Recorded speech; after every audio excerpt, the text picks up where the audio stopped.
I don't want to get in my in my show zone. Okay. Ladies, I want to take the opportunity to tell you a little bit about Premier and about why I do Premier. What we're going to do is I need a volunteer.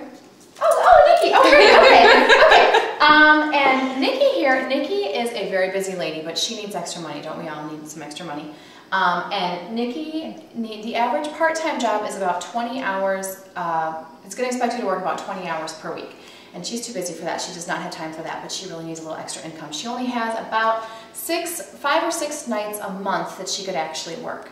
So she decides to become a Premier Jewelry Lady. Yay! Yay, Nikki. Okay, and so I'm going to demonstrate for you what that would mean, what kind of income she could expect to make as a Premier Designs Jewelry Lady. So the first week of the month comes along, and Nikki has 2 nights that she can work. She can work on a Monday night and a Wednesday night. That's what fits into her schedule. So Monday night she goes out and she has a Premier Jewelry show. The average show in Premier is $400 retail, and we make half. So she would make half of $400. How much is that? $200. $200. Okay. Wednesday night rolls along and she does the same thing. She goes out and she has another average $400 Premier show. She's going to make half of that. What is she going to make? $200. $200 in 1 week. Not bad. Second week of the month comes along, and this week she's a little bit busier, and it works into her schedule to do 1 show on a Friday night. So she goes out on Friday night and does her show. It's another average $400 Premier show. How much is she going to make? $200. $200. Good job. Okay. The third week of the month comes along, and this week she goes out, and again it works into her schedule to do 2 shows. She's going to go out on Tuesday night and have an average $400 jewelry show. How much is she going to make? $200. On Friday night she goes out and she has a show, and this time there's only a couple ladies there. It's a little bit less than an average show. It's a $200 show. But she's still going to make half of $200. How much is that? $100. $100. Not bad for about 3 or 4 hours on a Friday night. She still goes home, has time to watch her favorite movie with her husband and her jammies in plenty of time, and she made $100 in 1 night. Not bad.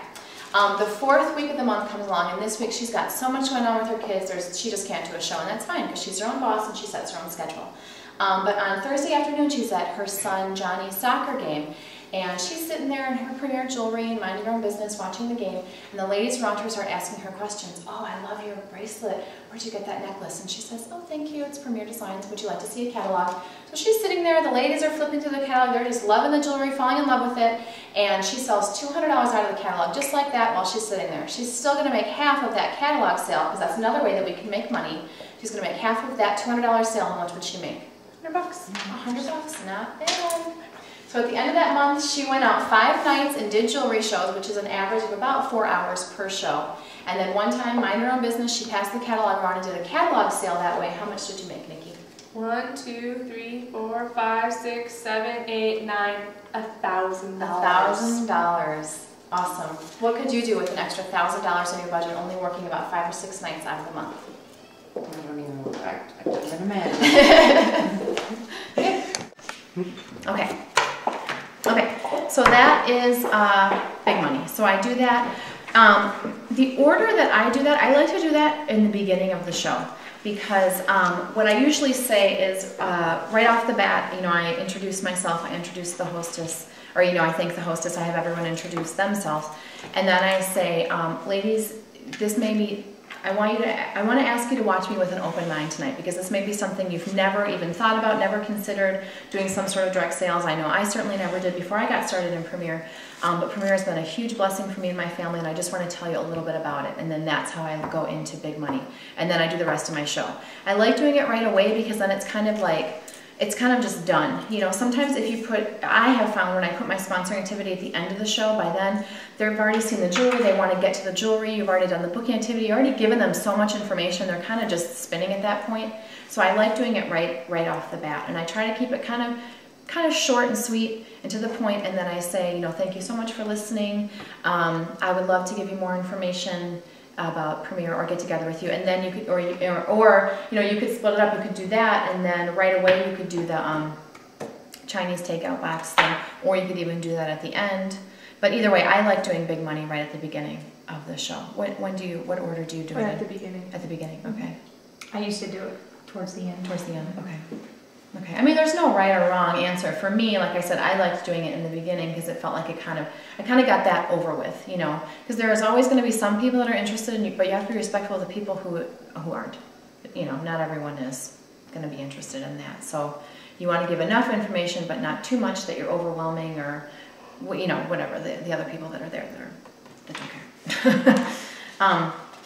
Okay, so now that you guys have gotten some experience here, you've been doing some OPs, that's kind of the idea.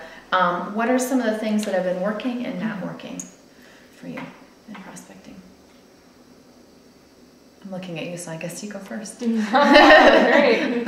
Well, Any problems that you've been having, or any things you've been working on since last time? No, because we talked about some.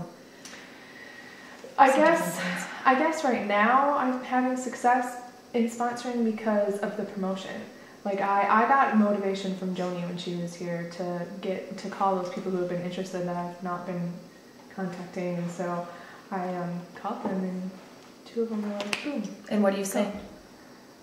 I just told them that if they're still interested, I'm sorry I haven't been in contact with them, but there's a great promotion going on right now to get some extra jewelry for the table. And they're interested.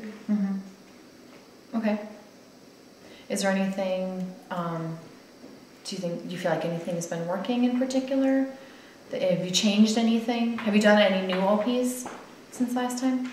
Or you just mostly been following up? I've just been following up. I haven't really done any new one-on-ones. I did one, but she already does another direct sales company, and I don't think she's not interested. It was just for practice because I hadn't done any in a while. So I just practiced with her, and then I got back with those ladies who have been interested for a while. So yeah. I'm sorry, I'm gonna turn that down. So how about you, Neil? Have